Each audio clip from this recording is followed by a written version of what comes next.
Assalamualaikum warahmatullahi wabarakatuh. Perkenalkan, nama saya Fern Arik Savero. Di sini saya akan menjelaskan tentang komunikasi politik dan media.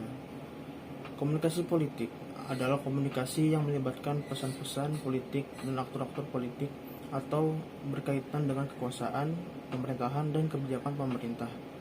Komunikasi politik terdiri dari berbagai unsur. Pertama, ada komunikator politik. Komunikator politik adalah mereka yang dapat memberi informasi tentang hal-hal yang mengandung makna mengenai politik, misalnya presiden, menteri, anggota DPR, politisi, dan kelompok-kelompok penekan dalam masyarakat yang mempengaruhi jalannya pemerintah. Yang kedua, ada pesan politik. Pesan politik adalah pernyataan yang disampaikan baik secara tertulis maupun tertulis, baik secara verbal maupun non-verbal, tersembunyi maupun terang-terangan, baik yang disadari maupun tidak disadari, yang isinya mengandung politik. Misalnya pidato politik, pernyataan politik, buku, brosur, dan berita surat kabar yang mengenai politik. Selanjutnya ada saluran atau media politik.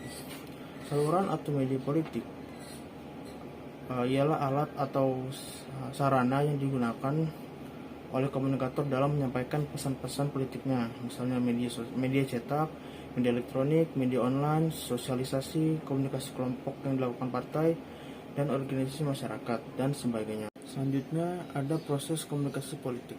Proses komunikasi politik sama dengan proses komunikasi pada umumnya, komunikasi tatap muka dan komunikasi bermedia, dengan alur dan komponen seperti berikut. Yang pertama ada komunikator atau sender atau pengirim pesan. Yang kedua ada encoding, proses penyusunan ide menjadi simbol atau pesan. Yang ketiga ada message atau pesan. Keempat ada media atau saluran. Kelima ada decoding atau proses pemecahan. Keenam ada komunikan atau penerima pesan. Yang ketujuh feedback, umpan balik atau respon dari pendengar. Selanjutnya ada saluran komunikasi politik. Yang pertama ada komunikasi massa, ada komunikasi tatap muka, komunikasi interpersonal, dan komunikasi organisasi. Selanjutnya adalah peran media. Pada proses komunikasi politik, tentunya media sangat diperlukan untuk mendukung dan mempercepat penyampaian pesan. Dengan adanya media, masyarakat dapat memperoleh berbagai informasi secara mudah, cepat, dan praktis. Media politik dalam komunikasi politik dapat mempengaruhi cara manusia untuk berpendapat maupun berperilaku. Media hadir untuk menyampaikan pesan yang beraneka ragam dan aktual tentang sosial dan politik. Hadirnya media seperti surat kabar, radio, hingga televisi menjadi suatu sarana untuk mengikuti perkembangan politik yang terjadi maupun yang sudah terjadi. Media hadir sebagai alat penyalur berbagai pesan baik, pesan politik maupun non-politik bagi masyarakat. Selanjutnya adalah media sosial sebagai sarana politik.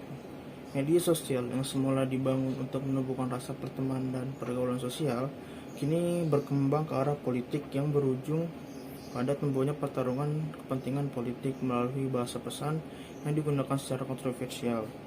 Namun, muncul keperhatian akan pelanggaran etika berkomunikasi yang dilakukan oleh pengguna.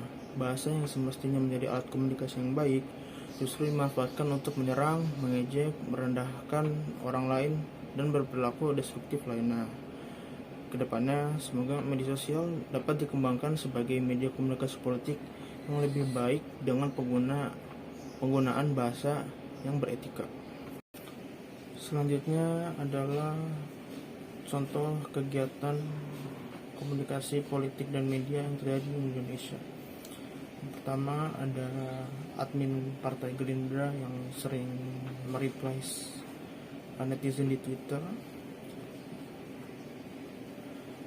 Yang kedua ada pidato yang dilakukan Ibu Megawati, lalu koran tentang politik, lalu ada partai-partai yang mendatangi masyarakat seperti membagikan bantuan atau bersosialisasi dengan masyarakat.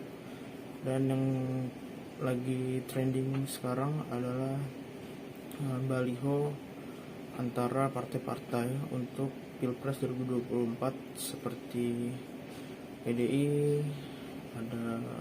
dan lain-lainnya. Kesimpulan, Kesimpulannya adalah komunikasi politik ini harus dilaksanakan secara terus-menerus dan berkesinambungan sebagai suatu proses dan usaha bagi pematangan pengetahuan dan kesadaran politik masyarakat yang utuh, yang makin maju dan berkembang. Selain itu juga, partai politik hendaknya membangun sebuah relasi dan hubungan kerjasama yang intens dengan lembaga sipil dan media massa. Tujuannya adalah agar agenda politik itu dapat dilaksanakan secara bersama-sama, entah itu melalui kelompok dan cara-cara tertentu melalui sarana media massa yang ada, sehingga besar kemungkinan semua elemen masyarakat itu dapat terdidik secara politik, dan lebih dari itu agar masyarakat dapat mengerti, sadar, dan terlibat aktif dalam kehidupan politik. Komunikasi politik memiliki fungsi penentu sosialisasi dan rekrutmen politik, memperjuangkan kepentingan tertentu, pembuatan dan penerapan, serta penghakiman terhadap pelaksanaan peraturan. Semua fungsi dari sistem politik tersebut dapat tercapai dengan adanya komunikasi politik yang baik. Seperti itulah penjelasan komunikasi politik dan media dari saya. Jika ada kesalahan atau kekurangan kata, mohon dimaafkan. Terima kasih. Wassalamualaikum warahmatullahi wabarakatuh.